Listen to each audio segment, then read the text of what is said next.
Good evening, Thirumurugan. Good evening, sir. Good evening, sir. Srinivasan doctor வந்திருக்காரா?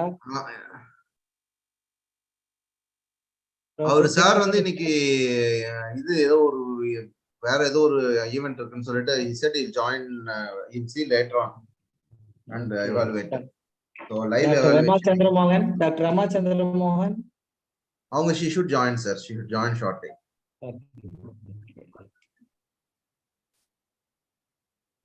Sir, shall we start, sir? Yes. Voice. Good evening, everybody. It's a great honor for me to be here to start the proceedings for the pediatric postgraduate clinics. Let me start with the pediatrician's prayer. குழந்தை மருத்துவனின் இறைஞ்சுதல்.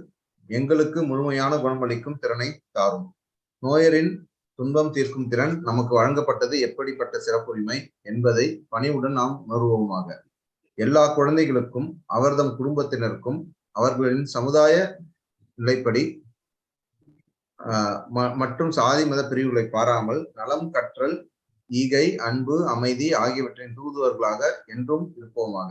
நம்மால் முடிந்தவற்றை மாற்றவும் நல்லவற்றை உள்வாங்கவும் மாற்ற முடியாதனவற்றை காரணத்துடன் ஏற்றுக்கொள்ளவும் பொதுவான மெய்யறிவும் புரிதலும் எங்களுக்கு வழங்குக.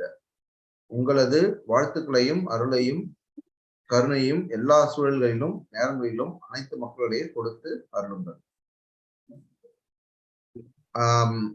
It gives me,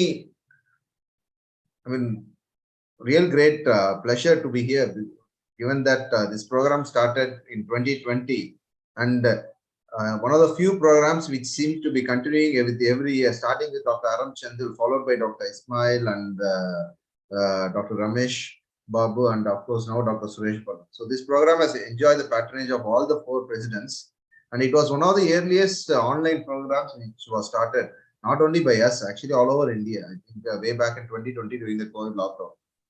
I am also jealous of the current lot of PGs, because some of these cases which are being discussed, the information and the discussion is so brilliant.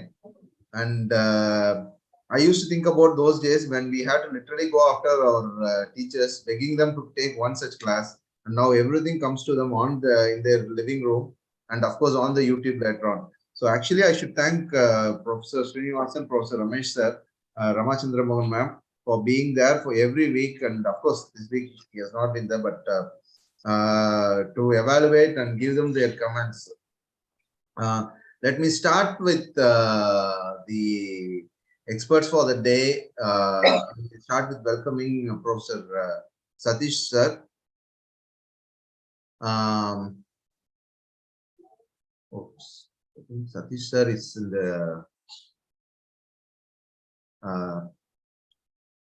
so he has from Apollo Children's Hospital, Chennai, who is going to be the chairperson for the today. And then the case is being presented from GKNM Hospital by Dr. Aguila, who's the team of postgraduates, Dr. Vinodini, Dr. Tangamani, and Dr. Madhumita. And I'm very happy to have Dr. Parvati over here from Kochi. We welcome all of you. And without wasting much time, I'll pass it on to Dr. Aguila. To Dr. Satish for taking over the proceedings. May I just remind that these presentations are being evaluated every week, and the best 3 will be awarded the prizes in the Pedicon at Kanyakumari this year in August.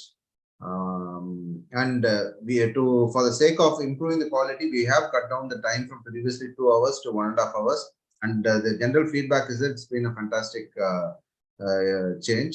So without wasting much time, I call upon Professor Satish sir to take over the proceedings.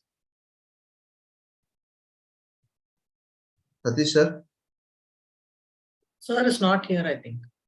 He was here. Just one second. I think he's on the attendees, ma'am. Maybe he didn't. Ma'am, Ayula ma'am, if you can start while waiting for Satish sir, and then I'll just call him. Okay. Good evening, ladies and gentlemen. It's indeed a pleasure to be here, and I hope you have a fruitful session today. We have an expert from Kochi, Dr. Parvati Lalita, who's a pediatric endocrinologist and who's also a teacher herself. So we have three wonderful students, Madhumita, Vinodini, and Thangamani, who are going to present a boy with short stature. I would like to invite Dr. Parvati to lead the discussion because the patient is primarily mine. So I might be biased. So I want an absolutely unbiased examination, and we will go ahead we'll ask questions and go ahead while the presentation starts. I'm indeed deeply thankful to Dr. Thirumurugan, Dr. Ramesh sir, Dr. Satish sir, and I'm always very, very deeply indebted to Professor Srinivasan sir and my friend Rama Chandra Mohan. We were just there in Stanley today morning for another session. I just flew back and I think she's at home. She will join soon. So it's a wonderful day and we will start, and I would like to invite Dr. Parvati to take the initial discussion further, and I will question in between if I have any questions. Otherwise, Dr. Parvati will lead the discussion. And may I invite the students to start their presentation, please? Thank you so much. I think Dr. Satish has just joined in. So anyhow, they can start presentation, ma'am, while he just joins. Shall we start, ma'am? Yeah, please proceed. Good evening, everyone. Today, I'm going to present a child with a short stature and how we approached him. He was a 3-year, 10-month-old boy child from Tirupur, brought by his parents with complaints of not growing well since 1 year of age. Since his complaint started from early infancy, I would like to start from antenatal period. He was born to non-consanguineous parents, and mother's age at conception was 23 years. She had previous one abortion at 12 weeks. There was no history of fever with rash or drug intake during the antenatal period. There was no history of gestational diabetes or pregnancy-induced hypertension. Anomaly scan was normal, and third trimester scan showed intrauterine growth restriction. He was born at term 38 weeks by normal vaginal delivery with cephalic presentation. His birth weight was 1.9 kg. His length at birth was not known. He cried immediately after birth. There was no history of neonatal hypoglycemia or neonatal jaundice. Dr. Madhumita, sorry to interrupt. Can you just go to the previous slide? Yes, ma'am. So this was a term baby with a birth weight of 1.9. And you had mentioned in the previous slide that IUGR was noted. Okay. So you, do you want to qualify the birth weight regarding to the, in considering the term gestation? So the baby is SGA, right? Yes, ma'am. Okay. So can you tell me a difference between SGA and IUGR? Are they the same? Okay. So why do you ask for a history of fever with rash when you have a boy coming at 3 years of age who has a birth weight of 1.9 kg? Could you just tell us what is the significance of asking for a history of fever? Intrauterine infection, torch infections causing SGA, IUGR. Okay, good. Okay. And could you just tell the other postgraduates, probably the junior postgraduates, why did you ask for a history of hypoglycemia, jaundice? Did you ask for neonatal jaundice or any other, prolongation of jaundice? Ideally, you should ask for a prolonged jaundice. Neonatal jaundice. Okay, how is it important? Ma'am, neonatal hypoglycemia and neonatal jaundice are associated with growth hormone deficiency. Also, neonatal jaundice can be there in hypothyroidism, which can be a cause of short stature. Okay. Hypoglycemia, are you considering only neonatal hypoglycemia, being the birth weight being 1.9 kg, or you want to ask for any other prolonged hypoglycemia after the neonatal period, any feeding difficulty, considering any particular condition? Do you want to ask for that, or you're considering only neonatal hypoglycemia? Also, in the postnatal, in the infancy or later childhood, hypoglycemia, because growth hormone deficiency can be associated with hypoglycemia. Okay. Can I just interrupt? Don't be stuck on growth hormone deficiency. Just stuck there. We want you to an evaluation of a child with short stature. Okay. Please think beyond growth hormone deficiency. We won't be dealing with growth hormone deficiency in detail here. We are just trying to make you equipped how to assess a child with short stature based on history and clinical examination. Okay, so just leave growth hormone deficiency. And I want you to think the birth weight is 1.9 kg. Why would you want to consider hypoglycemia, feeding difficulty in the clinical history? Can you just think of any prototype of SGA which can have feeding difficulties, hypoglycemia? I suppose postgraduates, you must have heard about a particular syndrome, which is a prototype of Prader-Willi syndrome. hypoglycemia, and Prader-Willi is not that common. Usually Prader-Willi will have a typical failure to thrive in infancy and later gain in weight. Okay, I'm talking about another syndrome which has a particular a facial gestalt, triangular facies, where you can have feeding difficulties and hypoglycemia. Russell-Silver syndrome. Very good, very good. Russell-Silver syndrome. So because the birth weight of the child is 1.9 kg, I'm definitely interested in knowing whether this child had any feeding difficulty, had any recurrent hypoglycemia beyond the neonatal period. Okay. Okay. Yes. Tangamani and Vinodini, do you want to contribute anything more to the history regarding questions raised by Dr. Parvati on hypoglycemia? What are the other details you would want to know about hypoglycemia and why is it important? You had a history of IUGR and then a birth weight of 1.9 kg in a term SGA baby. So why would you want to know about history of hypoglycemia? Because I don't think you have to be stuck on growth hormone deficiency. That's the least important. As we have always stressed on, the evaluation of short stature goes far beyond growth hormone, and that's the least important amongst all the causes of short stature. Multiple pituitary hormone deficiency, even adrenal insufficiency. In the term SGA, in your neonatology ward, why would you, don't you admit them in the ICU or don't you keep them on regular blood sugar checks? Their glycogen stores will be low, so the child feeding also will be difficult in a very low birth weight baby. So they are very prone for hypoglycemia, hypothermia, or the other complications related to low birth weight. So low birth weight itself can be a reason for short stature. So you don't have to have growth hormone deficiency to be short. As SGA and IUGR, did you define IUGR and SGA? Did you differentiate? Dr. Parvati had raised a question on how will you differentiate between IUGR and SGA? In simple words, you can just explain. Yeah, or you can ask Dr. Parvati itself for the answer. She will help you. This is a session for learning on both sides for us and for you. So we don't mind you asking questions to us if you don't know the answer. IUGR baby will have features of wasting, whereas an SGA baby need not always have the features of wasting. A SGA baby will have that weight cutoff below the 10th percentile for that particular gestational age, and SGA baby can be IUGR or non-IUGR. In a familial short stature babies, whereas a mother is also a short mother, they will have SGA babies, but they do not have any features of wasting. And as I always say, this is a typical theory answer where you want to pass the exam.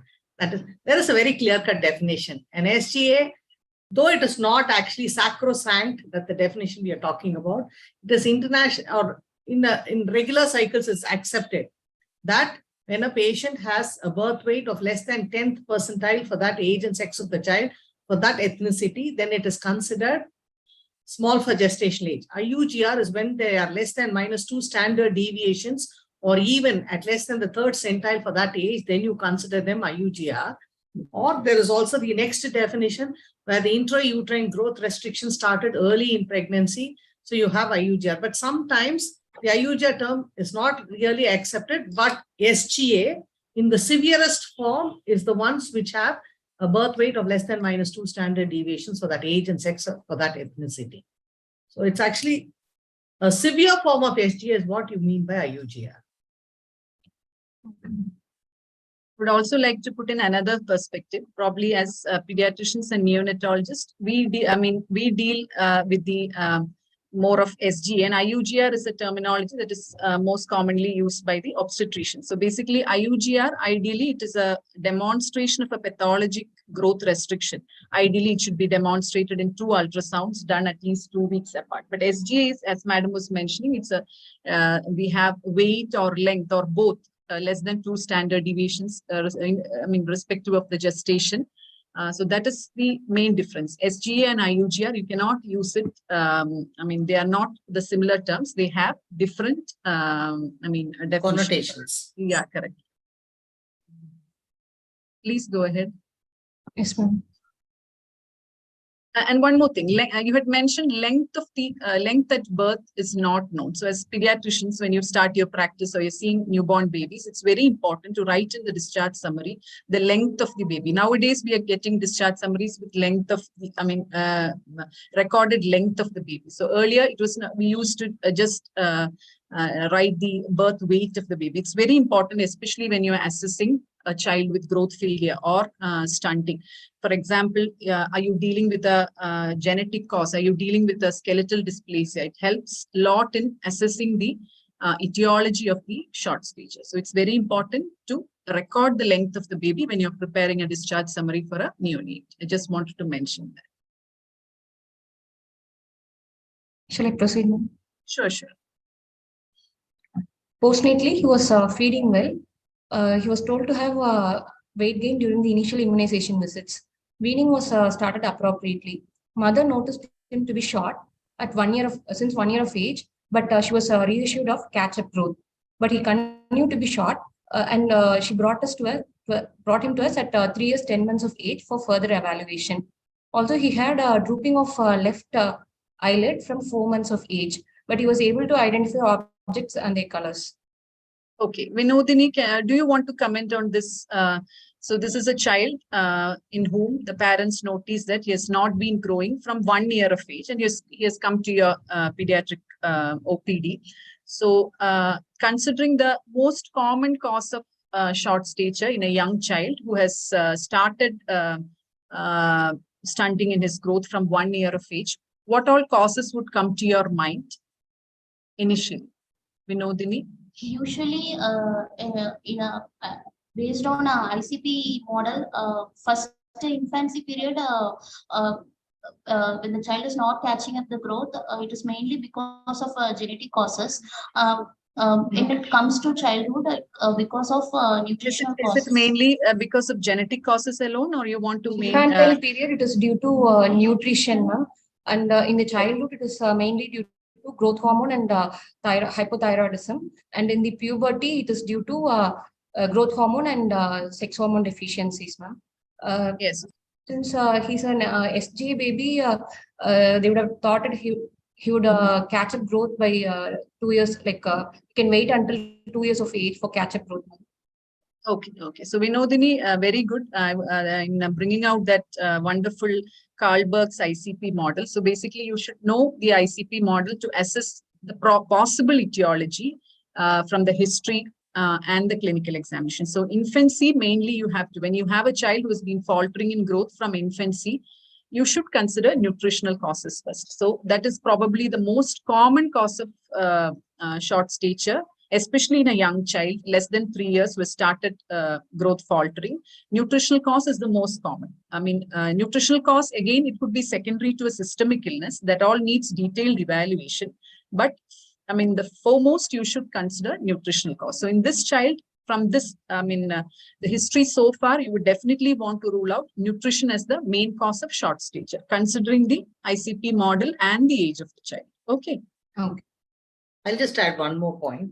So during assessment of growth from an endocrine point of view, the first 2 years of growth is determined by IGF-2 and not IGF-1.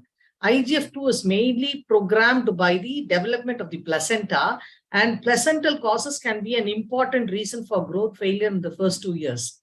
So that's why this IUGR itself can determine this child to be short because of defect in a placental dysfunction. So IGF-2 influences growth for the first 2 years, and IGF-1 comes into play beyond that. And that is why in growth hormone deficiency or reasons like that, we wait till 2 years to evaluate.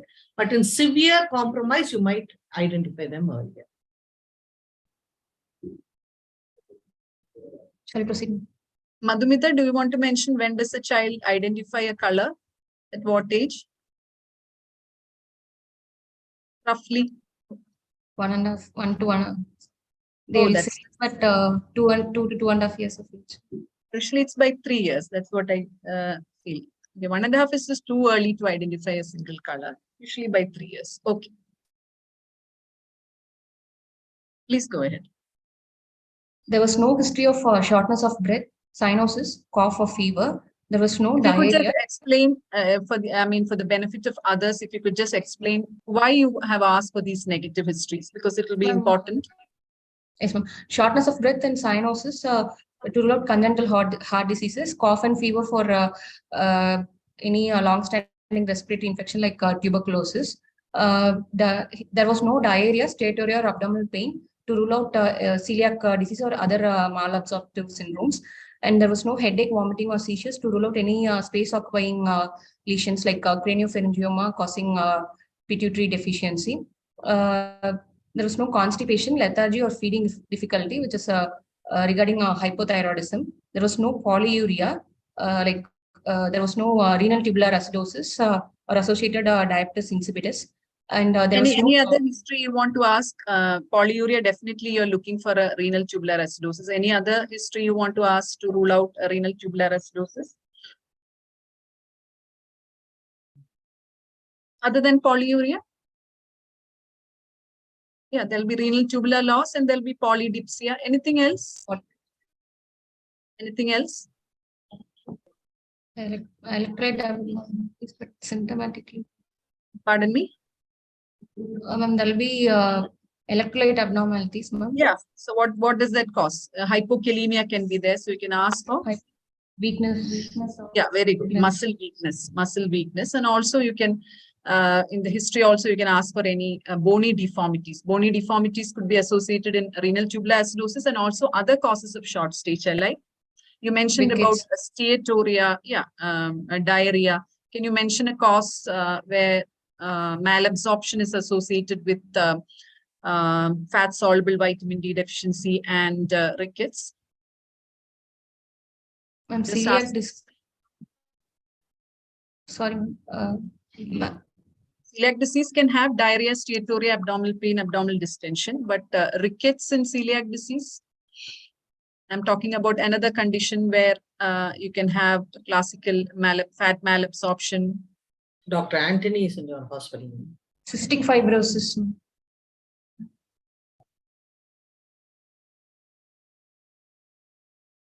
A-beta lipoproteinemia, have you heard of that condition? What will you find in the peripheral smear in such a condition? Acanthocytes. Okay, so polyuria, polydipsia, muscle weakness, bony deformities, all those can be asked. So I just want to ask you, can you tell me at least 2 conditions, there are a few more, where the child can present with short stature alone, you don't have, or probably short stature or growth failure could be the initial presentation and the other major features come later on. I mean, only short stature could be the presentation. The other features be subtle. A girl child with short stature, Turner's can girl be with short stature with no other features. Definitely, you have to rule out Turner syndrome. I'm talking about other systemic illness. Some malabsorptive symptom, like malabsorption, like celiac disease can. Very good, very good. Celiac disease. So number 1 is celiac disease. Even though it's more common in northern and central India, it can be present in anywhere because of the mixed population and all. So when you have short stature alone, even without GI symptoms, it's imperative to rule out celiac disease, especially if you have a short stature child with anemia who's not responding to iron. It's very important to rule out celiac disease. Can you tell me one more condition you just mentioned?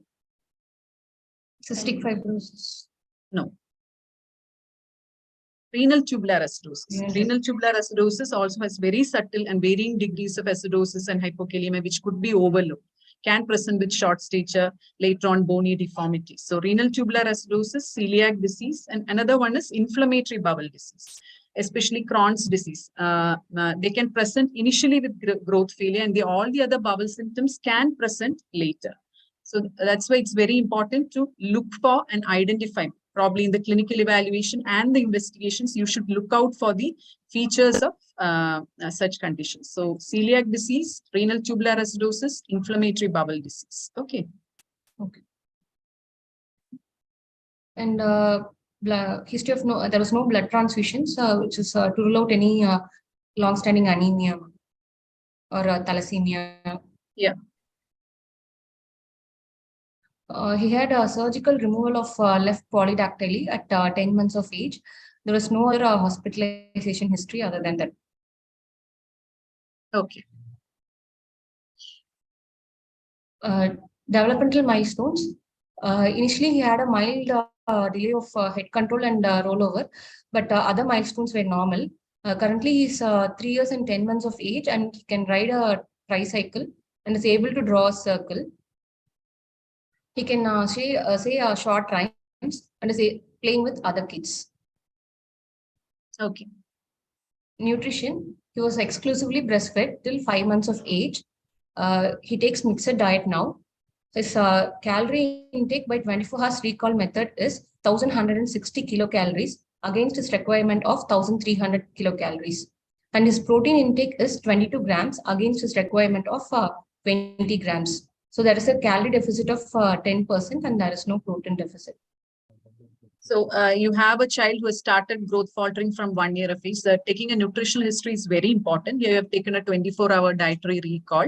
I think further questions, leading questions would also be required, because sometimes you can, the calorie calculation, the protein calculation can be inappropriate.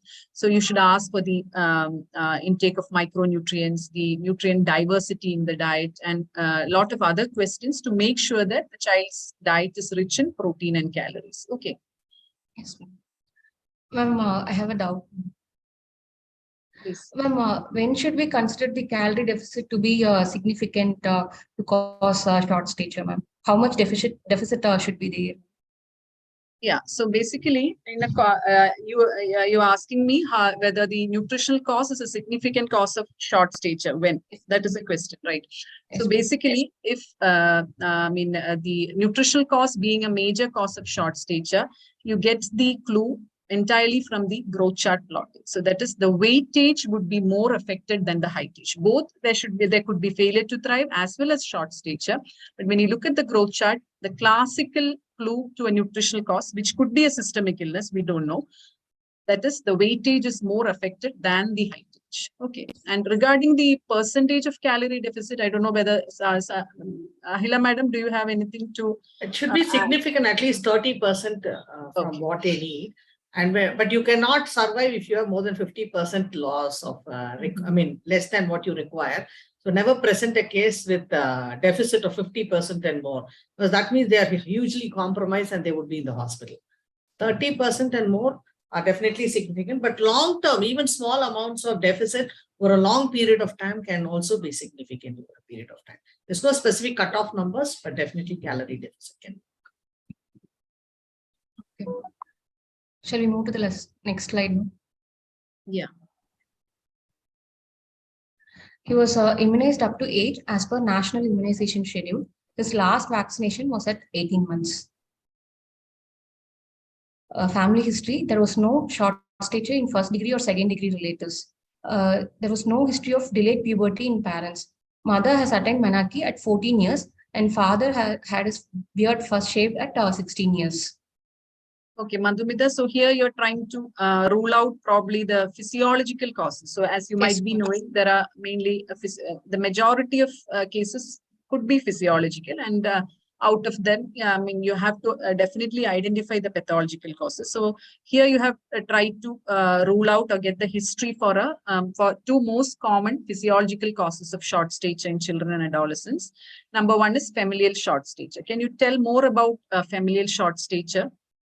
Ma'am, familial short stature, the children will be below the normal centiles for their age, sex and race, but they'll be following the mid-parental height centile, ma'am.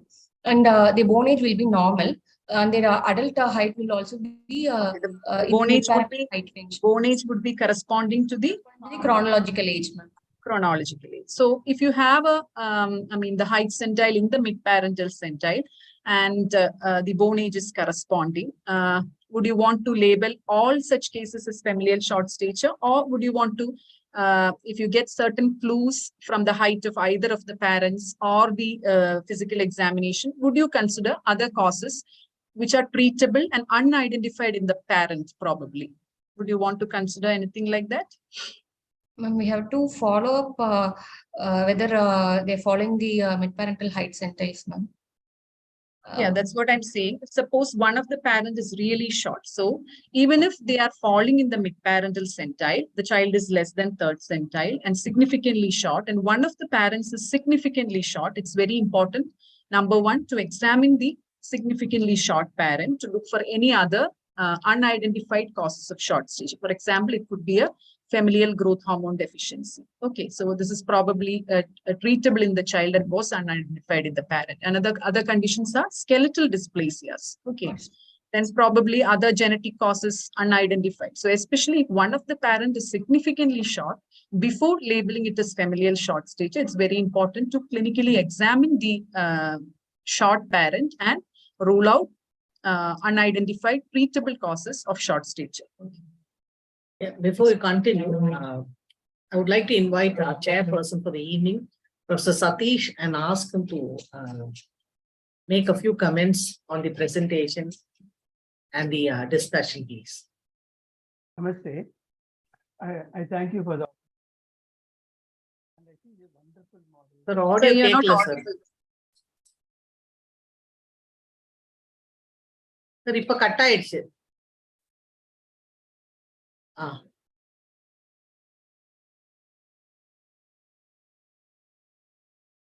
The audio is on, but it's not working.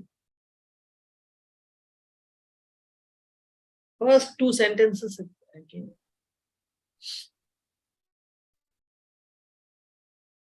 Thank you, sir. We'll come back to you once your audio is working again, sir. Hello. Sir, your audio is not on. Turned on. இப்ப கேக்குது. நீங்க close பண்ணிட்டீங்க sir, திருப்பி close பண்ணிட்டீங்க. Again, it's mute, sir. Yeah. Now? Yes, Yeah, sir. Now it's audible. Thank you for the opportunity given to me. It's been wonderful model. So volume is a bit closer. Can we raise the volume?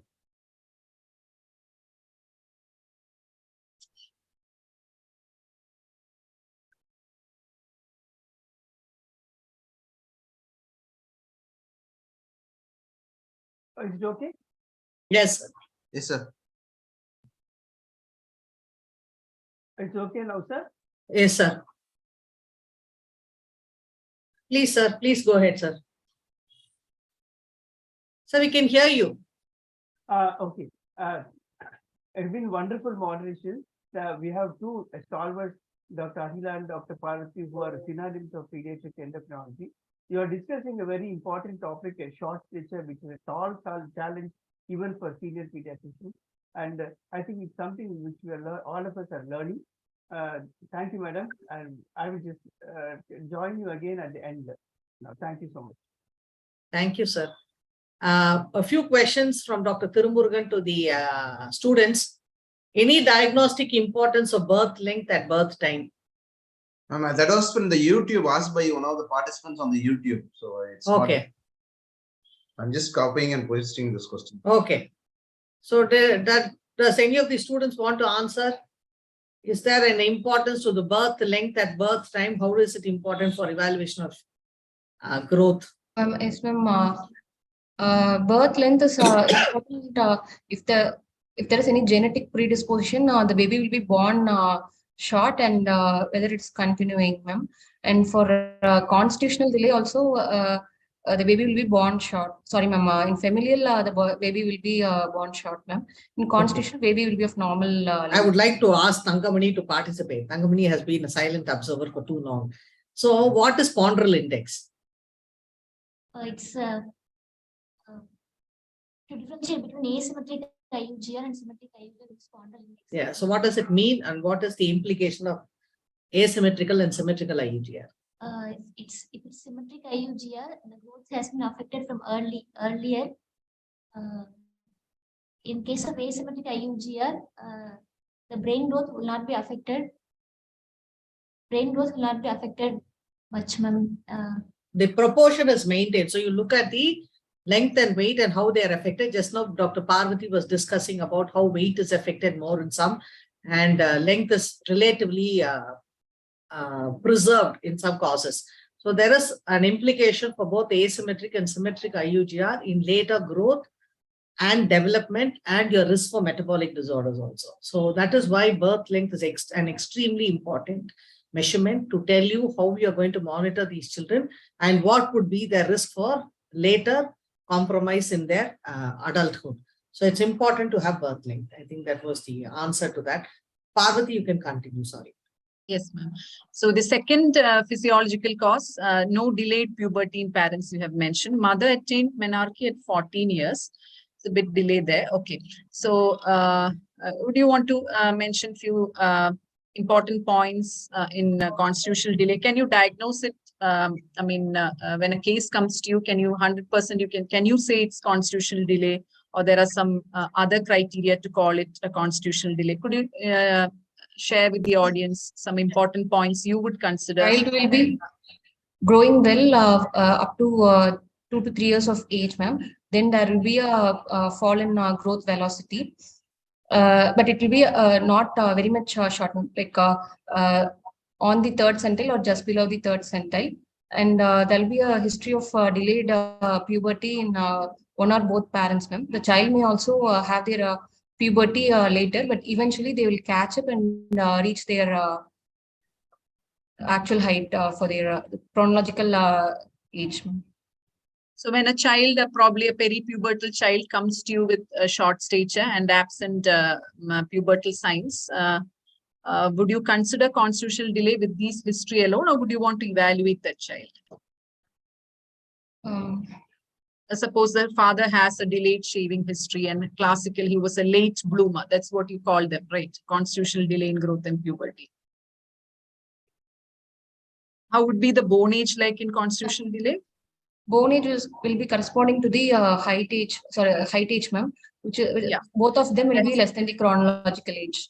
Yeah, usually there will be a bone age delay in the range of 2 to 3 years. If it's the bone age delay is more than 3 years, definitely you want to evaluate the child, and if the growth velocity is affected.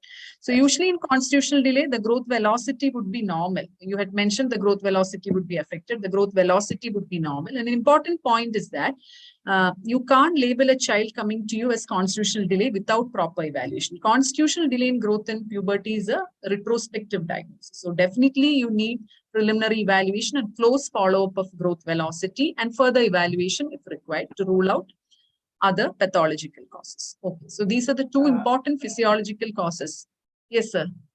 I think they'll be climbed down only once after the infancy period. And if you look at the growth trajectory, to some extent, it may give a clue that could be CBCT. Right, sir. Yes, Madhumita, go ahead. You can go to the next. Socioeconomic history. He lives with his parents and grandparents, and there was no history of family disputes. Father was a mill worker. What are you trying to rule out? What cause of short psychosocial causes of short stature? Okay, I forgot the third person's name. Madam was mentioning third postgraduate. Tangam. Tangam. Okay. Can you tell me what are the two types of psychosocial causes of, types of psychosocial short stature? Okay. Okay. I think you can go and read up what are the two types of psychosocial short statures. Okay. Go ahead. He was taken good care by his parents and grandparents. The family income was 20,000 rupees, and he belonged to lower middle class as per a modified Kupaswamy scale. Yeah. To summarize, a 3-year, 10-month-old boy born as term IUGR presented with inadequate growth noted since infancy. He was born to non-consanguineous parents with no family history of short stature, was developmentally normal. A normal child raised in a good family environment with adequate nutrition and has no chronic medical illnesses. Okay, so in the history, you have mentioned the child has been shot. Anything related to weight? Did you ask the mother? How was the weight like? We are coming to the anthropometry, but before that, I just want to ask you. Ma'am, he was gaining weight, but it was also less compared to his peers. But height was the one which was very much affected. More affected as per the history. Okay, so which should be confirmed by your clinical examination. So Vinodini, from this summary she has made from her history, what all causes would you want to consider in this 3-year-old boy who has come to you with mainly height issues? This child has definitely, he doesn't have any, as per history, doesn't have any chronic medical illnesses, and his family environment is okay, and there is no family history of any short stature running in the families. And but What would you like child to has consider? Tell me 1 or 2 conditions which you want to consider based on these presented history. some genetic causes or some underlying endocrine causes may be there. So the child is born small and did not catch up growth in the initial period. Based on examination and growth charts only we can confirm. Okay. So from the history alone, this is a term SGA child who has come to you with growth failure. You're just going to clinically examine this child and get the weight and height centile. So before that, in your mind, you would definitely have possibilities of SGA being the cause of the growth failure. Number 2, nutrition being the cause, and endocrine causes and systemic illness. Okay, there could be, as we mentioned, subtle systemic illness, which could not have any other symptoms other than short stature. As we mentioned, renal tubular acidosis, chronic kidney disease is another condition where you can have just short stature. The probably the clinical symptoms related to the kidney failure would present later. So, so these are the conditions from the history you would like to consider. Okay, the SGA growth failure, nutritional causes, endocrine causes, and as well as finally any other subtle systemic illness. Okay, and from here we would proceed to the further clinical examination and anthropometry. Yeah. Keep in mind Madam? what Dr. Parvati mentioned earlier about Russell Silver syndrome too, because this is a intrauterine growth restriction born with as an SGA baby, had a partial ptosis like from the history. So this patient has a high possibility of being a Russell Silver syndrome also. So from the history, as mentioned by Parvati, SGA is a very, very important cause of short stature in this child. Next would be all the other causes, but also bear in mind at the last, it could still be Russell Silver syndrome. So as postgraduates, you should be able to consider diagnosis at each point. So that's how the clinical discussion, and later on in your clinical practice also, that would help you very much. So from the history part, from the clinical examination part, from the investigation part, and finally you sum up the history. Your differential diagnosis. Okay. So that's very important. Probably after the clinical examination, you would just, remove certain diagnosis from your long DD list. So that's how you should go forward. Yeah. Please go ahead, Madhuri. Yes, ma'am. On examination, he was alert and was interactive. On head to foot examination, he had prominent frontal region and oxycephaly, which is tower-shaped skull. He had depressed nasal bridge and low set ears. He had epicanthal folds and hypertelorism. There was ptosis of left eyelid. He had multiple frenula. Palate and uvula were normal, and dentition was also normal. He had right postaxial polydactyly and spine was normal. Actually, he had a surgical removal of left polydactyly and the right polydactyly was very small. So it was not surgically removed. So why did you check for the previous slide, please? Palate and uvula? Midline defects like cleft palate and cleft lip are associated with hypopituitarism. Okay. Or any other syndromic, other genetic conditions with short stature also can have. Yeah, so mainly when you have the clinical pointers to the etiology of short stature in the clinical examination, you should be mentioning, even though they are absent, that you looked for them. Okay, so so basically the clinical pointer to hypopituitarism, there is more likelihood of having a midline defects. So what are the midline defects? It would be a cleft lip, cleft palate, bifid uvula, or regarding the teeth. Central what- single central incisor. Crowded. Single central incisor, umbilical hernia, micropenis, all are considered in the midline defects. Even the brain, you have a corpus callosal agenesis. All these are considered as midline defects, which could be associated with a possible pituitary cause of short stature. Okay. Spine, why did you say it's normal? In case if we are starting growth hormone, if there is a pre-existing scoliosis, it can. Short pathological short statures. Even before considering growth, treatment for growth hormone. Spondyloepiphyseal dysplasias and. Very good, very good. Okay, so you basically you want to rule out a skeletal dysplasia. Okay, so basically right now we are just at the clinical examination part. So you would be considering the spine involvement as a cause of short stitches. So it would definitely be a skeletal dysplasia. Okay. This is a pediatric case presentation, not a pediatric endocrinology case presentation. So growth hormone, I think you're all stuck on that. I think you need to remove your brain from that and go to something else. So this spine is important for skeletal dysplasia, short limb dwarfism, short trunk dwarfism. So that is much more important because this child was born, has some defects, skeletal defects, including oxycephaly. It could have some associated skeletal abnormalities also. I think you please remove diagnosis of growth hormone deficiency from the child. This child, I've been telling you, does not have now. Go ahead and present and discuss without growth hormone. Yes, ma'am. Even for your other system-related case presentation, suppose you are getting a GI case, tyrosinemia, hepatomegaly, please don't present it like this is tyrosinemia. Please, so the examiner wants you to consider all the differential diagnosis, get a good history, get a good clinical examination, see whether you know how to clinically examine the child, and get a differential diagnosis. There is nothing related to getting the correct diagnosis and passing. Okay, so this is just, they're just looking into whether you can, you know how to get a proper history, proper nutritional history, proper development history, get a good anthropometry, clinically examine, and finally give the differential diagnosis. So please, as madam said, move away from growth hormone deficiency. We're looking at a child with short stature and assessing whether you know to examine the child, get a good history, and give the differential diagnosis. Yes.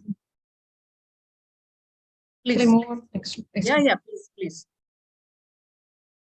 Anthropometry, his height was 74.5 centimeter, which was less than the third centile, and his height age. Sorry to interrupt. Even in our postgraduates, when they're presenting, I usually find they give the height first. I don't know whether the proforma gives you like that. So what usually we have to write the weight, length or height, and then the other parameters. That's what I think, isn't it, ma'am? Yeah, it's always the weight. Yeah. I always tell our postgraduates, but they give the height first. I don't know why. Because they're presenting to an endocrinologist. So please write the weight first. Okay. Even in all your case presentation performers, I believe it is weight, length or height, then upper segment, lower segment, and the rest of the anthropometric parameters. Okay. Yes. His weight was 12 kg, which was on the third centile, and his weight age was corresponding to 24 months. His height was 74.5. Sorry, third centile in which growth chart, Madhumita? Which growth chart do you use for this child? I will show the growth chart now. Okay. His head circumference was 46.5 centimeter, and his mid-parental height was 166.5 centimeter, plus or minus 6. This is when you get that 6, Vinodini? No? Why has she mentioned? Sorry. The previous, just for the junior, the previous slide. One standard deviation comes around 6 centimeters. So plus or minus 6 from the mid-parental height gives the centile for that. That gives the target height range. Okay, so the one standard deviation for the Indian population is roughly around 6 centimeters. Okay, good. Please go ahead. This was his growth chart. His height was less than third centile, and his weight was on the third centile, and his mid-parental height was falling between 10th to 25th centile. So what are your inferences from this growth chart? So this growth chart gives you, adds to the differential diagnosis, helps you in getting appropriate investigations. So this is a very valuable, valuable tool in your armamentarium when you're assessing a short child. Okay. So can you tell me few inferences you can make out, which we were discussing earlier from this growth chart? So when you're assessing short stature in a child, number one, you would assess or compare the child to the population. Okay, so here you can see based on the population standards, this child falls well behind, okay, much below the 3rd centile. You can see the weight is in the normal centile. Am I right? Yes. Yes, ma'am. Probably 3rd to 10th centile or so. So the height is more affected. The height age is more affected compared to the weightage. Another implication from this chart is that, the second thing is you compare it to the family potential. Comparing it to the family potential, again, the child is falling much behind the expectations. So the height age is much affected. And when you look at the standard deviation score, I'm sure this is significantly short. So here, from this growth chart and the given clinical history, definitely I would like, so initially we had put nutritional causes based on the presentation age, nutritional causes as probably in the first 1 or 2. But now from this growth chart, the nutritional cause actually goes behind. Why? Because you can see that the height age is more affected than weightage. If it was a nutritional cause, I would have expected the weightage to be more affected than the height age, number one. Then definitely now the other causes of short stature, like endocrine causes, number 2, genetic causes of short stature, skeletal dysplasias, all these would come into my differential diagnosis from this growth chart. Again, based on the clinical examination, I would be able to, give you a proper differential diagnosis based on the clinical pointers. Okay. Yes. Madam, anything else? No. Absolutely fine. Sir? Could you have some points plotted even from the earlier history and also the earlier clinical examinations, and to have more points about the height and weight so that you could get a trajectory also? Now, very important points has mentioned. Do you have the previous growth records? We didn't get any previous growth records. But They he didn't was, have any heights on their previous records. but mother was informed during his vaccination visits, like a child is catching up growth. Since the child is an SGI IUGR baby, we can wait till two years around that. But exact length was not calculated during his vaccination visits. Only the weight gain was said that is catching up weight. There is no growth faltering or he was catching up weight. Okay, so another learning point I want to take all the postgraduates to take note is that, so it's very important to, so whenever a child or an infant comes to you to your clinic, you definitely will check the weight. Weight is more important, but make sure to check the height or the length at least once in 6 months, because SGA is a group of children who usually present very late to the pediatric endocrine clinic with a growth failure, probably by 9 years or 10 years, whereas they can be identified much earlier. Those with probably a small percentage of SGA definitely fail to catch up by 4 years of age. So they need earlier evaluation and appropriate treatment so that they attain their optimal height. So it's very important, not only for SGA, for any child to assess other pathological causes of short stature. Getting the height or length at least once in 6 months is very important. Okay. Yes. Yeah, it is a biological effect of various factors. So you can have investigations, you can have tests, but the absolute thing that helps you is a growth chart, because it is showing the effect on the child. So a long-term trajectory, a minimum of 6 months apart, at least 2 heights if you have, it will tell you if the child is faltering or actually progressing along normal centiles for that age. So this is where it's important to remember that long-term, when they present early, as Parvati said, even in SGA, you can pick them up and get them going early and get them have a good outcome, long-term outcome. Remember, in SGA babies, they also have a higher risk for early puberty and may race into puberty also early. So their ultimate growth potential is lost if you don't intervene early. So that is why SGA babies, though you have to have that length up to 2 years of age, and beyond that the height, and convince them, give them some, bribe them, but somehow take a height and mark it on the chart.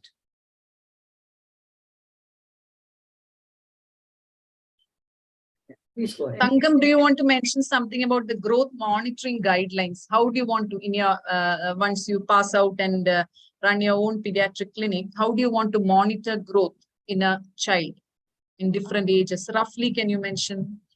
During every Because monitoring growth is very important to identify growth failure and pathologic causes. Yeah, please go ahead. Tangam. during every vaccination visit, we have to monitor, ma'am. Yeah. What all This, parameters would you monitor? weight, height, length. See, weight, height, length if less than 2 years, height more than 2 years. The child is more than 2 years. Then head circumference we have to monitor. And circumference ideally up to 3 years of age. Yes. So at birth, definitely you will check the weight, length.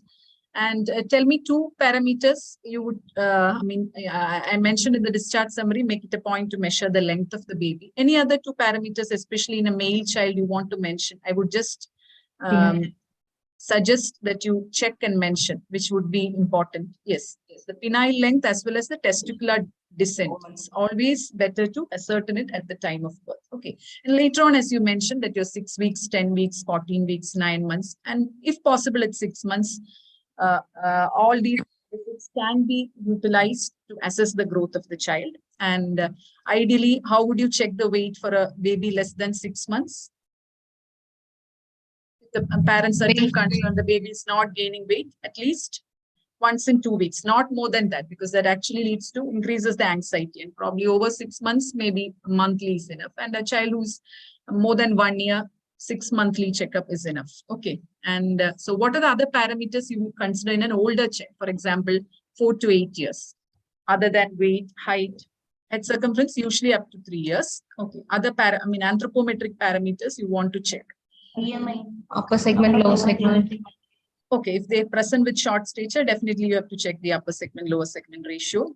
Other than that, yes, somebody mentioned. So ideally from 6 years of age, you should be checking the SMR also. I would say probably every 6 months or at least yearly. SMR checking is also very important because you must be seeing a lot of precocious puberties now. So early thelarche identification, and also as madam mentioned appropriately, SGA babies. Okay, SGA babies are very likely to be missed, the early onset of precocious puberty. So it's very, and also obesity is coming up. So from 6 years of age, checking the BMI as well as your SMR is very important.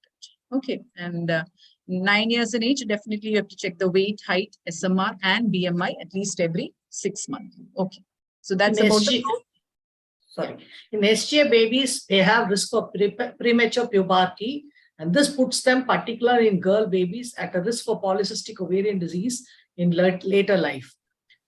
So there are modifiable risk factors in your life and unmodifiable risk factors.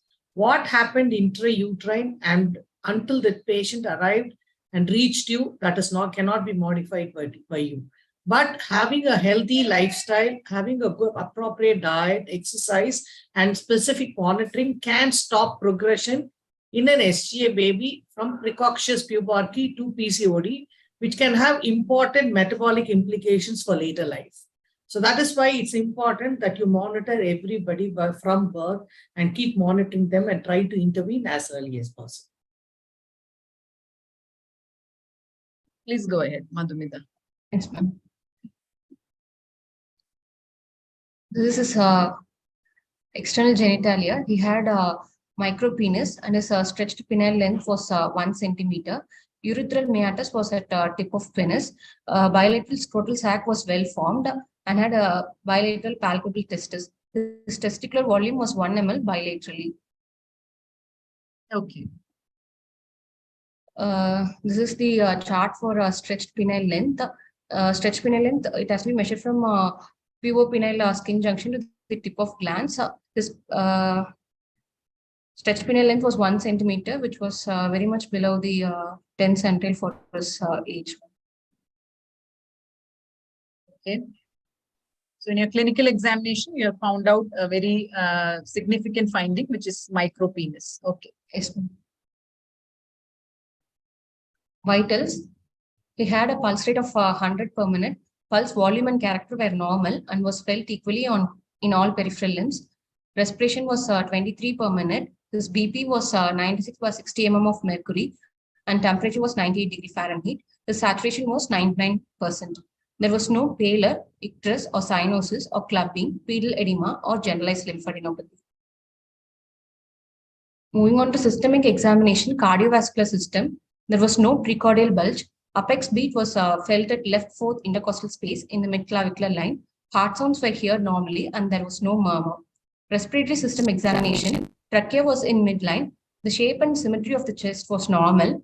Bilateral air entry was equal and there was no added sounds.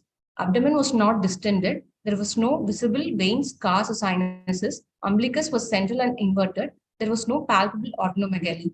Bowel sounds were heard normally. Based on your growth chart where the height is severely affected, suppose there are cardiac involvements. What are the other syndrome? Just for the sake of knowing it, for your further, clinical cases. Significant short stature with cardiac involvement. Do you want to mention one or two syndromes? Turner's clarification of aorta, Down's endocardial cushion defects, ma'am. Yeah, Down syndrome. One more. Short neck in a boy. Noonan syndrome. Okay. And a significant short stature. Axial facial gestalt can present with pulmonic stenosis. Noonan syndrome. Okay. Can you hear me? Okay. Yeah. Now we can hear you.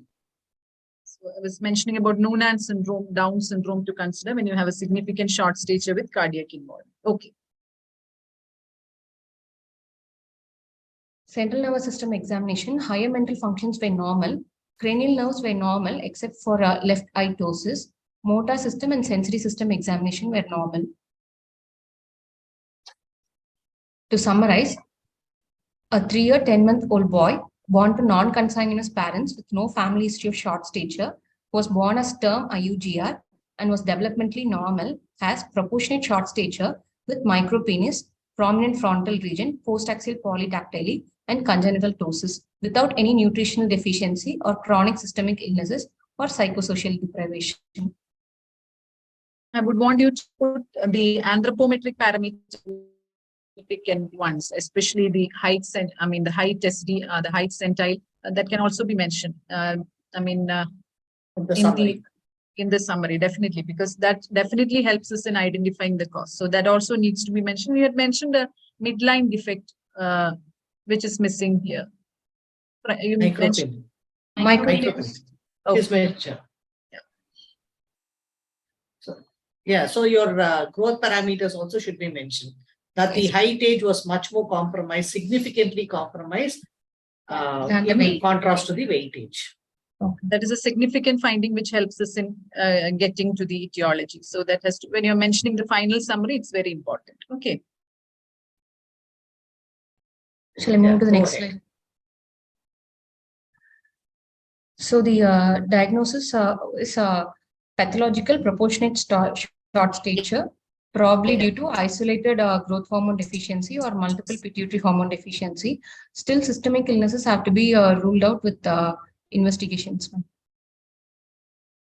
Yeah.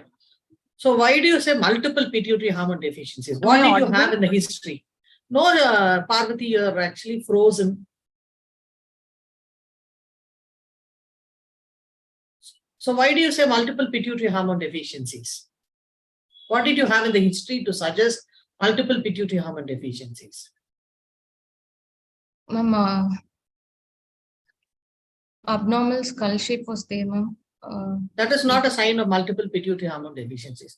So what are the 5 anterior pituitary hormones and the posterior pituitary hormones?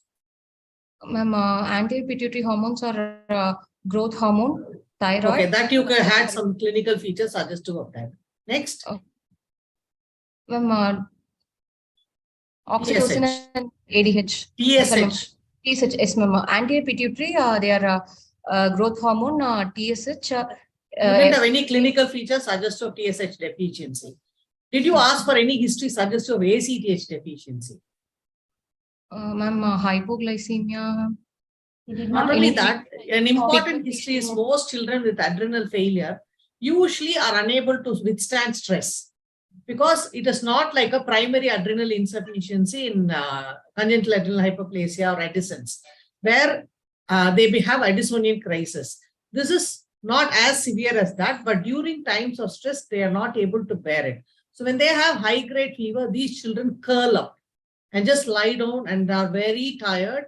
And once the fever is fine, they get up and run away. So that can be a history in the to pick up ACTH deficiency, because at times of stress, any child would have fever during immunizations or something else. So you ask for a history whether the child is able to withstand fever well and run around and play during episodes of fever. If the child can play during episodes of fever, they usually don't have an Addison, an ACTH or a cortisol deficiency. Then the sex steroid, anyway, you can't determine now, that can be assessed at puberty mainly. You can assess in early childhood deficiency of sex steroids or the gonadotropins. How can you assess, and at what age would you be able to assess? So this child actually came a bit late to you at almost 4 years of age. But if you have a child who's got growth failure, or very early in childhood, you have a identified micropenis or a hypoglycemia or prolonged physiological jaundice, then you can detect a sex steroid deficiency because of mini puberty of the young. So for the first 3 months, definitely, and so in some children up to 6 months of age, the gonadotropin response would almost be similar to a pubertal response. So you can assess and diagnose gonadotropin deficiency in early infancy because of mini puberty of the young. But this child came late to you, so you did not have it. So all the 5 anterior pituitary hormones you have seen. Posterior pituitary hormone as a deficiency and part of multiple pituitary hormone deficiency is extremely rare in such scenarios, but it can be a part in disease which happens later, like craniopharyngioma, because it comes from neurohypophysis and the lower part of the brain is involved. So that is a reason for posterior pituitary. But in congenital reasons for growth hormone deficiency or multiple pituitary hormone deficiency, and involvement of the posterior pituitary is extremely rare. And that is why you asked for history of polyuria, no? So diabetes insipidus. Now the new term for diabetes insipidus has changed in the recent past. It has become, what is it now called? What is the posterior pituitary? What is the hormone which is maintaining your vasopressin? So vasopressin deficiency is central diabetes insipidus, and vasopressin resistance is peripheral or nephrogenic diabetes insipidus. So the term is actually changed internationally in the recent past. So now they don't want you to confuse 2 diabetes. So they are trying to take away diabetes insipidus. Okay. Yeah, please go ahead. Parvati is here. She'll continue. Yeah, sorry, ma'am. I think we've got 15-20 minutes. Okay. So when you're giving your diagnosis, so this is diagnosis, probably this is a final differential diagnosis, is it, Madhumita? Yes, ma'am, with the examination, this is the final diagnosis. Okay. So I think you should be more specific here. Okay, you can mention a pathological proportionate short stature where the height centile or the height age is more affected than weight age. So I would like, and with the midline defect micropenis and the dysmorphism, first I would like to consider an isolated growth hormone deficiency, multiple pituitary hormone deficiency. And the second I would like to put in definitely SGA before systemic illness. So systemic illness, we have not got any history per se or clinical pointers suggestive of a particular systemic illness. So I would put it lower down, and the second I would put it SGA growth failure. Madam, do you agree, ma'am? Yeah, absolutely. Actually, I would put even prior to isolated growth hormone deficiency, I would put SGA and put growth hormone deficiency secondary after that. But because of micropenis, probably that can be either way. So this is okay, but the third would definitely be SGA as a very, very important contribution for growth failure. So the differential diagnosis you put out should be reflecting your analysis of the history and clinical examination. Okay, and not only for endocrine case, for all cases it should be like that. So that is the way you should put it out. Sir has a question. Madam, am I right if I say that if the child who is stunted and wasted, stunted more, but wasted less, there is always endocrine disorder? Usually an endocrine disorder. Yeah. Okay. Yes, sir, you're absolutely right. I'm not a big, I don't know how to interpret this bone height, age, weightage. But wasting, yes, your nutrition is affected significantly. But your weight is reasonably all right, but your height is significantly affected. Yes, the first and the most important cause would be endocrine. Definitely, sir.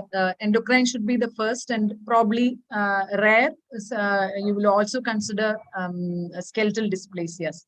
So I would just like to mention, even though it is very rare, there could be, sinister causes like, tumors, where you have something called a diencephalic syndrome. It's a very, very rare cause where you can have significant wasting, growth failure, especially when the anterior hypothalamus is involved. So there could be exceptions, but as a general rule, if there is more of stunting, endocrine, and probably genetic syndromes and skeletal dysplasias, other than, they are more in favor rather than the other systemic illness or the nutrition. So Dr. Ramesh has a comment, SGA babies continue to have poor growth postnatally and have short stature. So there is, it may be very too superficial to say what I say, but usually we say 30% of children who are born SGA have short stature, and out of them 10% have significant short stature. So not all SGA babies are always short. So we have to understand there are a few SGA babies, or a significant proportion of SGA babies can continue to catch up and grow normally. Mostly maybe around 10 to 20% they have the growth failure. The others, they have other problems, as Madam was mentioning, metabolic consequences. Many of them have a rapid catch-up growth. So that also, that's why we say we should look at the BMI ideally from 6 years of age. These babies, SGA babies, if they have a rapid catch-up growth and they are turning obese, they have high chances of metabolic consequences, metabolic syndrome, high chances of developing type 2 diabetes and so on. So growth failure is not always the norm. SGA babies, actually, that is a point I think, as Parvati mentioned, is very, very important. There is not too much of importance on trying to catch up on weight in SGA babies. The greater you push for weight gain and try to normalize weight gain, their long-term metabolism is going to be affected. Their risk for type 2 diabetes, hypertension, coronary heart disease, cancer, and all metabolic problems are 5 times more than appropriate for gestation age infants. So it is important to remember not to push for weight gain. Give a reasonable amount or an average amount of diet and look at the baby to gain weight gradually over a period of time, because the weight at 2 years of age is supposed to signify your long-term metabolic outcomes. So not pushing for weight is also an important point in SGA. You have to catch up, but not too much. I think we'll finish up because we've got only 15 minutes. Continue, Madhumita, and Dr. Parvati will lead the discussion. Upon investigating, his blood counts, peripheral smear, and ESR were normal. Creatinine, LFT, electrolytes, and VBG were also normal. Urine analysis was also normal. Thyroid function test showed a TSH of 2.94, T4 of 5.62, and free T4 of 0.978.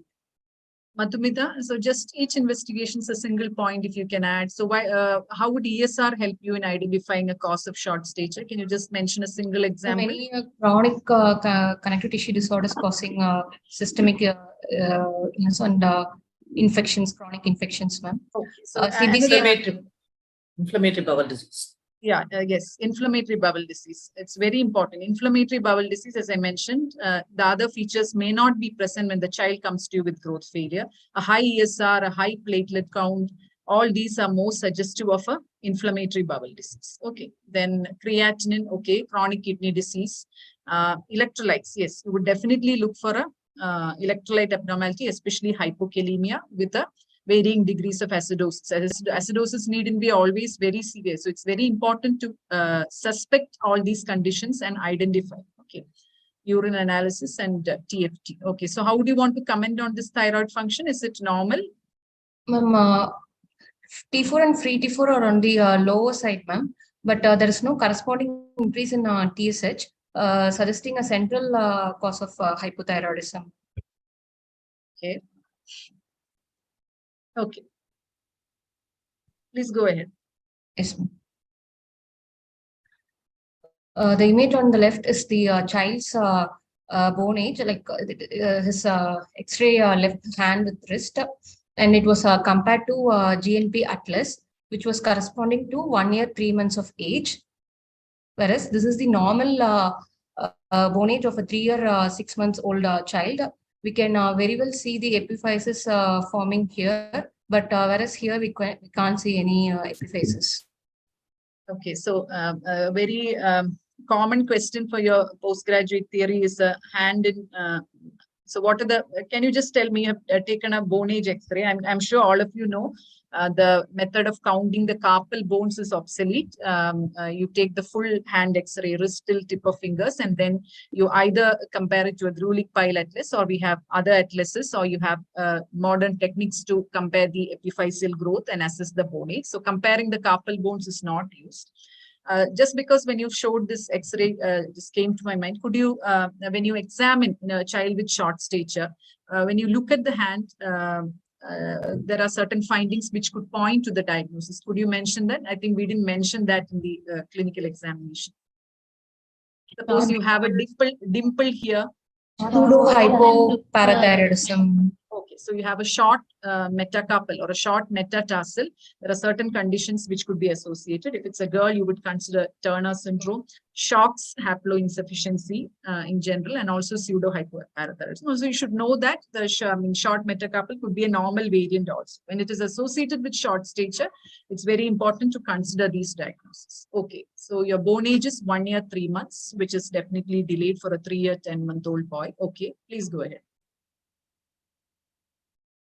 IGF-1 was done, which was less than 3rd centile for his age, ma'am. MRI was done, which showed hypoplastic anterior pituitary, absent pituitary stalk, and ectopic posterior pituitary in the region of median eminence. Okay. Next, please. So we arrived at a provisional diagnosis of central hypothyroidism with growth hormone deficiency. He was started on thyroxine, and he was planned for further evaluation. Why did you start him on thyroxine first? Just for others to know. Before testing for growth hormone stimulation, other pituitary hormone levels has to be normal, ma'am. So especially thyroid status has to be normal. Okay, no, your wordings are wrong. You have to be in a euthyroid state to check growth hormone status. You will have a false positive in the sense you would diagnose growth hormone insufficiency in a patient who has enough growth hormone if you check them when they are hypothyroid. So it's important to remember that their thyroid status has to be euthyroid before you check growth hormone status. Second point, why do you check for ACTHs? Not because it influences the growth hormone secretion. It is because when you're putting them through the stress of a growth hormone check, they can crash and die. So it is important to remember you should be adequate. You should have adequate cortisol response before you start thyroxine, because you can even crash with starting thyroxine because you're whipping a dead horse. So you should first correct ACTH deficiency, next TSH, and then evaluate for growth hormone status. I'm sure you must have definitely done cortisol before you starting thyroxine. The reason being that when you give thyroxine first, it has it can clear off whatever less cortisol is present, and as Madam mentioned, the child can go in for crisis. Okay, so that's why when you're suspecting multiple pituitary hormone deficiency, it's very important to check the anterior pituitary hormone status and then plan the therapy accordingly. Okay.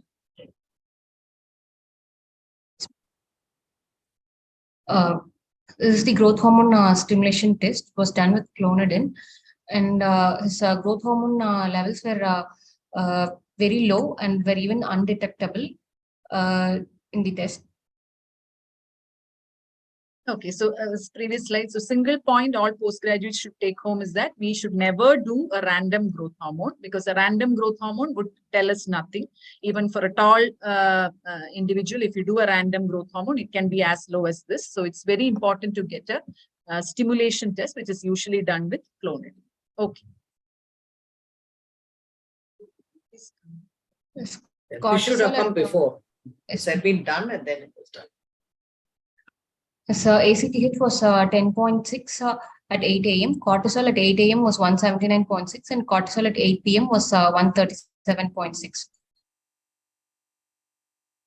He was started on recombinant human growth hormone therapy at a dose of 0.1 unit per kg per day. There are 8 FDA approved indications for recombinant growth hormone therapy, which are growth hormone deficiency, Turner syndrome, Noonan syndrome, Prader-Willi syndrome, idiopathic short stature, SGA with poor catch-up growth, SHOX gene mutation, and chronic renal failure before renal transplant. Is that all you have? Ma'am? Yeah, finish fast because we'll have to have the expert comments from Yes, ma'am. all the other panelists. Professor While on, Srinivasan sir also has joined. While on growth hormone therapy, we have to monitor growth every 3rd monthly, IGF-1 every 6 monthly, thyroid function test every 3rd monthly, and bone age has to be done every year. When the child is, we can stop growth hormone if the growth rate is less than 2 centimeter per year, or when the bone age is more than 14 years in girls or more than 16 years in boys, or if the child feels he or she is tall enough. There are rare side effects associated with growth hormone therapy, which are pseudotumor cerebri, slip capital femoral epiphysis, worsening of scoliosis, gynecomastia, and hyperglycemia. Since his phenotypic features were suggestive of type 6 orofaciodigital syndrome, which is Varadi-Papp syndrome, genetics was done, but it was inconclusive. Varadi-Papp syndrome is an autosomal recessive condition which has variable orofacial anomalies associated with polydactyly and cerebellar vermis hypoplasia. This is the follow-up growth. This is the point where we started him on growth hormone, ma'am. And he dramatically increased in his height and reached the 3rd centile. At this point, he was getting half the doses of growth hormone due to economical reasons. So there was a dip in his growth velocity. But again, when the growth hormone was started at full dose, he regained his growth velocity and ultimately reached his mid-parental height centile. Bone age also improved with growth hormone therapy. Initially, when he presented at 3 years and 10 months of age, his bone age was 1 year and 3 months. But after growth hormone therapy at 16 years and 4 months, his bone age was 14 years. This is the predicted adult height, which is as per GNP Atlas during growth hormone therapy. Ma'am, can you please teach us how to... No, we don't have time. We are finishing in 5 minutes. So we'll do it again next time because I'd asked all our postgraduates to ask questions to me and Parvati. So I told them you don't have to ask all the questions here. The teaching session is for both you and me. So you can ask any question and we are willing to answer, I said. But I think the experts are waiting to give their comments. And if we have time, then you can ask your questions and we'll try to answer. Okay. You finish up the presentation. Then we'll ask for comments and then if we have time, we'll do it. Yes, ma'am. Since he had a micro penis, he was treated with 2 doses of testosterone, 100 mg at this point, and his stretched penile length improved, and his present stretched penile length was at 50th centile. He underwent spontaneous puberty at 13 years of age. During follow-up, his TFT normalized and thyroxine was stopped at 12 years of age. He received growth hormone till 16 years of age. After his bone age was 14 years, growth hormone was stopped, and his current height is 168 centimeter and his current weight is 58 kg. He has completed a 10th standard now. This is the child when he presented to us at 3 years, 10 months of age, and this is him at 7 years, and this is the same child at 17 years of age.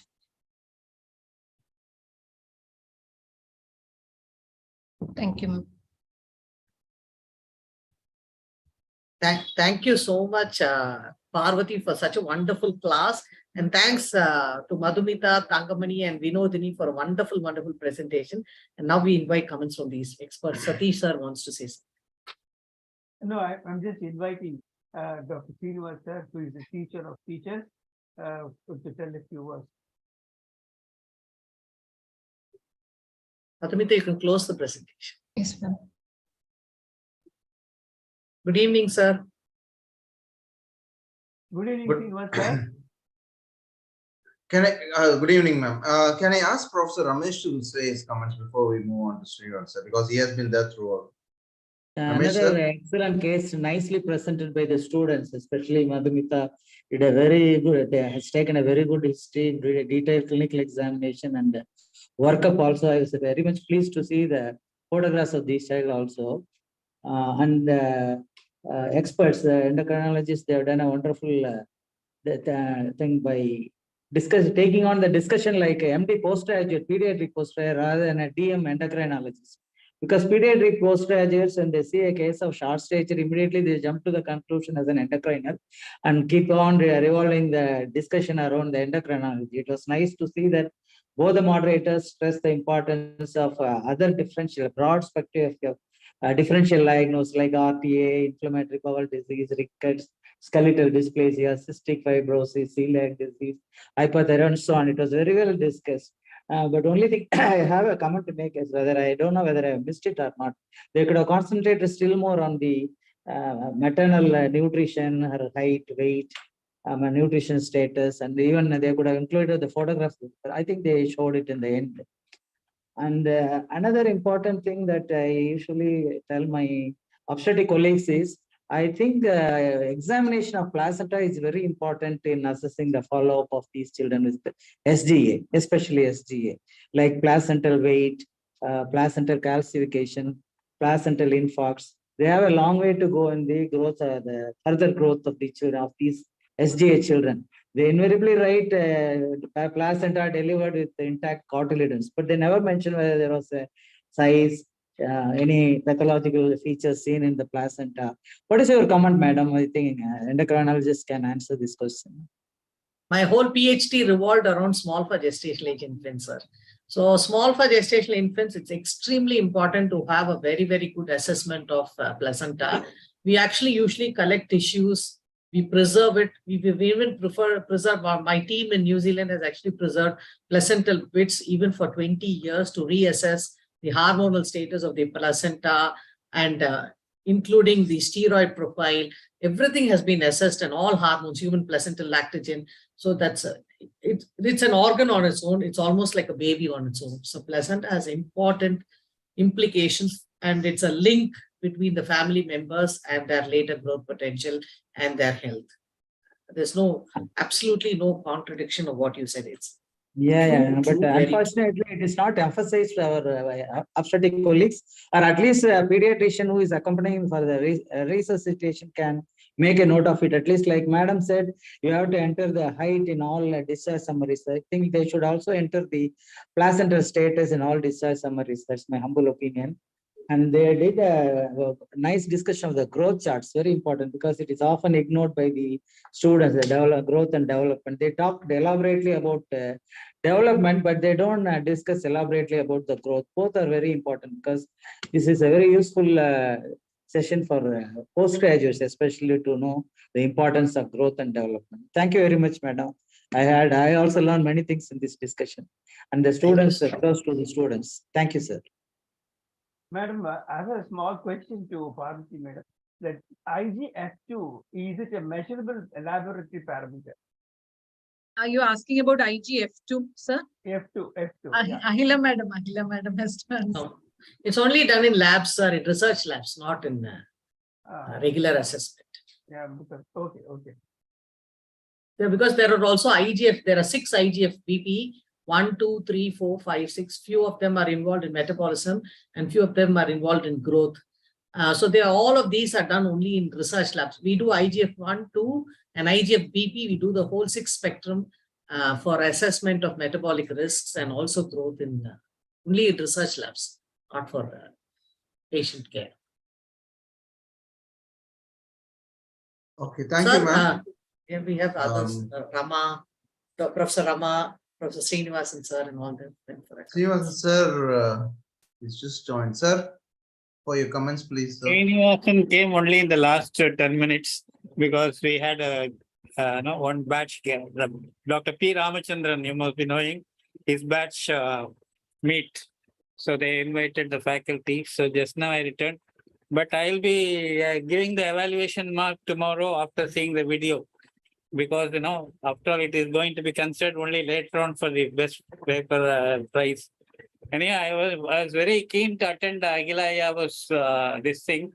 But unfortunately, the thing is, I had to go. Just now I returned, but at least I could listen to last 15 minutes of valuable inputs from the PGs. Excellent work. And of course, excellent response to growth hormone. And of course, Agilaya's touch is there. Thank you. Thank you, sir. Rama ma'am, for your comments, please, ma'am.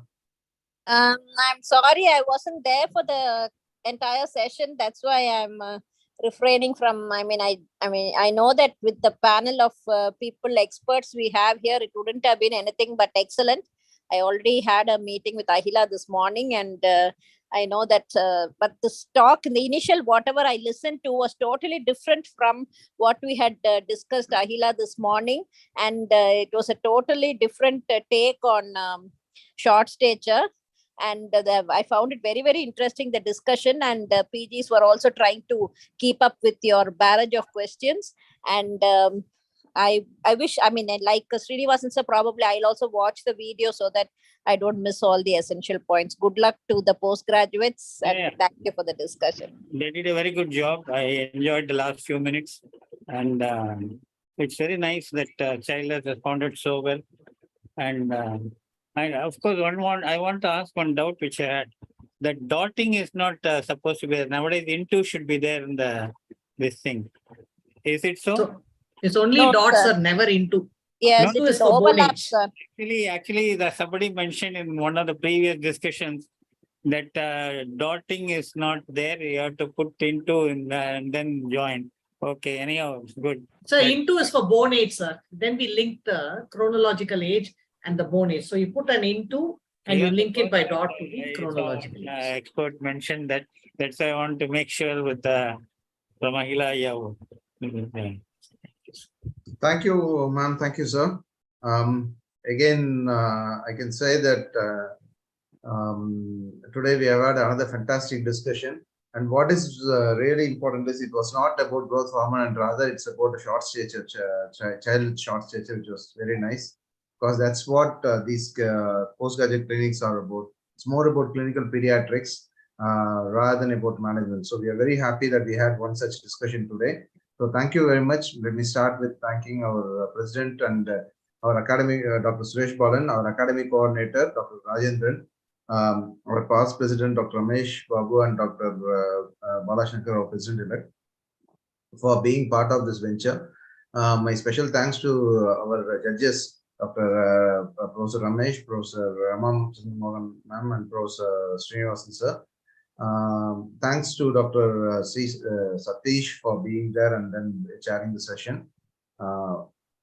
As we have already talked about Dr. Agila Ayavu's touch, and Dr. Parvati, who really excelled in the brilliant discussion. So thank you very much, ma'am. And I thank all the PGs for having a nice presentation and not getting carried away with the endocrinology. So thank you very much. And again, we'll see in 2 weeks' time. Thank you. Thank you. And special thanks to Parvati. Thank you so much, Parvati. Thank you for having me here, and congratulations to all the postgraduates. All of you did very well. So all the best, and thank you. Thank you. Thank you very much. Thank you, sir.